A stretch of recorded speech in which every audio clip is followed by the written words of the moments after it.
he stood up after being shot in the face, bloodied, and put his hand up. I thought at that moment, that was a transformation.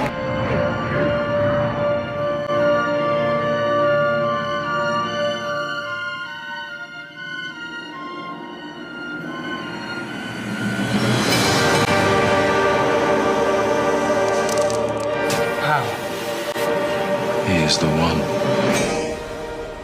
This was no longer a man. He was no longer just a political party's nominee, or a former president, or a future president. This was the leader of a nation. Let's talk about the conversation this has started, and it's really about language, what we say out loud and the consequences of those. You called your opponent an existential threat on a call a week ago. You said it's time to put Trump in the bullseye. There's some dispute about the context, but I think you appreciate that. I didn't say crosshairs. I was talking about focus on. Look, the truth of the matter was, what I guess I was talking about at the time was, there's very little focus on Trump's agenda. Yeah, the term is bullseye.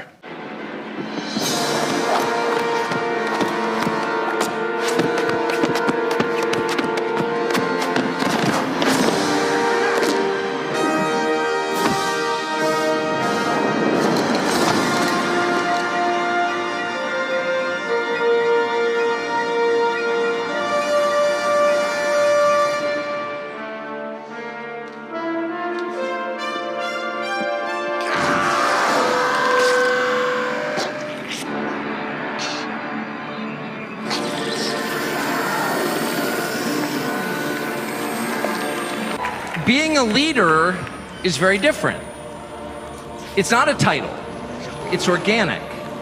You can't name someone a leader. A leader is the bravest man. That's who the leader is. That is true in all human organizations. This is a law of nature.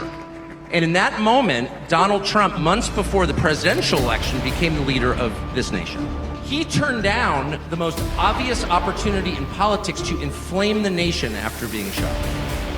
To inflame the nation, which is an opportunity that almost every other politician I've ever met, and certainly his opponents, would have taken instantly. And they would have said, well, what is this? How did he get shot? Like, how did this happen? And those are real questions that we have to get to the bottom of. But in the moments, the days, the week after the shooting, he did not say that. He did his best to bring the country together, and I thought, this is the divisive figure, this is the irresponsible person. No. This is the most responsible, unifying behavior of a leader I think I've ever seen. So the question is, where is he leading us? And I could go on for hours, but let me just sum it up. I do think the entire point from the famous escalator ride 9 years ago until today of Donald Trump's public life has been to remind us of one fact, which is a leader's duty is to his people, to his country, and to no other. That's the point. That's the only point. And another word for this is democracy.